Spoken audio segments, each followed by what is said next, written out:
இப்போ ஒரு கிருகம்பாக்கத்துக்கு ஒரு கடைக்கு போயிருந்தோம்.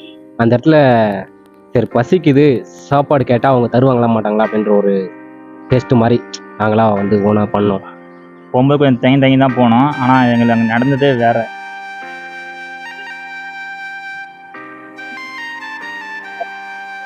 ஒன்றும் இல்லை, ஏன்னா சாப்பிட்றது அங்கே எதிர்பார்க்கவே இல்லை. அவங்க ஏன்னா சின்ன கடை, அவங்க வருமானத்துக்காக தான் அந்த வேலையை செய்யறாங்க. அதுவும் ஹஸ்பண்டும் இறந்துட்டாங்க. அதாவது அங்கே ரொம்ப வேலைக்கும் போடுறாங்க, பசங்களையும் பார்த்துக்கிறாங்க, இந்த ஹார்ட் ஒர்க்கும் பண்ணிட்டு இருக்காங்க. இந்த சமயத்தில் கூட நாங்கள் போய் கேட்டோன்னு நாங்கள் நினச்சோம் ஒரு 50 கிராம் கூட கொடுக்க மாட்டாங்க.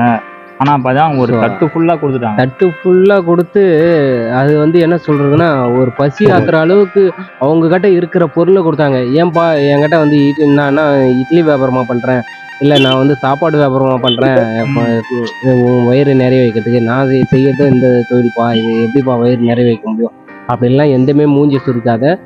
நான் கேட்ட உடனே சரிங்க நீங்கள் உக்காருங்க, நான் போட்டு தரேன் அப்படின்னு சொல்லிட்டு தந்துட்டாங்க. அதுக்கப்புறமும் அவங்களுடைய எப்படிங்க இதை தர உங்களுக்கு மனசு வந்துச்சு அப்படின்னா, சின்ன வயசுலேருந்து நானும் கஷ்டப்பட்ட ஃபேமிலி தாங்க.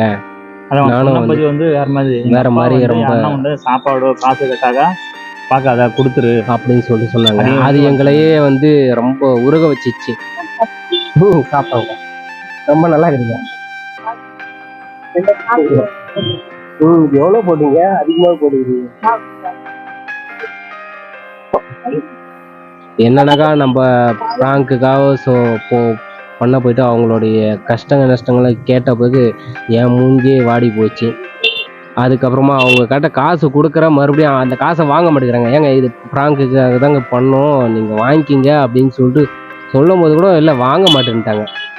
அதுக்கப்புறமா தான் நாங்கள் வம்புரியா இல்லைங்க இல்லாத போது நீங்கள் கொடுக்குறது ரைட்டு தாங்க, இல்லைங்க நீங்கள் கேட்டிங்களோ அது வந்து உண்மையோ பொய்யோ, ஆனால் வந்து சொன்ன வார்த்தை வந்து ரொம்ப பசின்ற வார்த்தை வந்து ரொம்ப இதுவுங்க, அதை நான் கொடுத்ததாவே இருக்கட்டும் அப்படின்னு சொல்லிட்டு சொல்லிட்டாங்க.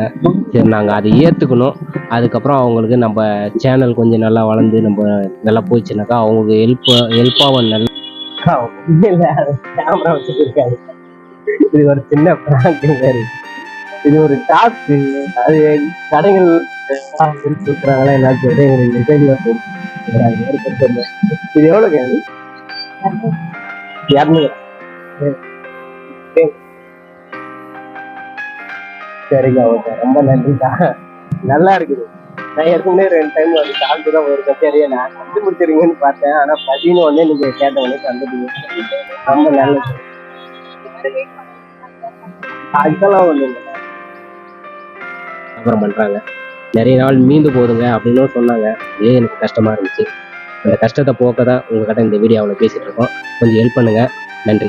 இதுக்கப்புறம் நாங்கள் எந்த மாதிரி வீடியோ போடுறோன்னு சொல்லிட்டு நீங்கள் கீழே கமெண்ட் பாக்ஸில் நீங்கள் பண்ணிங்கனாக்கா அதுக்கேற்ற மாதிரி நாங்கள் வீடியோ போட்டுக்கிறோம். நீங்கள் எந்த டாஸ்க் கொடுத்தாலும் அதை நாங்கள் ட்ரை பண்ணுறோம். இது பண்ணுறதுக்கு எங்களால் ஒன்றும் பண்ண முடியல. அங்கே நாங்கள் ஈஸியாக பேசி இது பண்ணிடலாம், ஆனால் கிட்ட போக போக எங்களுக்கு ஒரு மாதிரி பயம் எடுத்துக்கிச்சு எங்களுக்கு.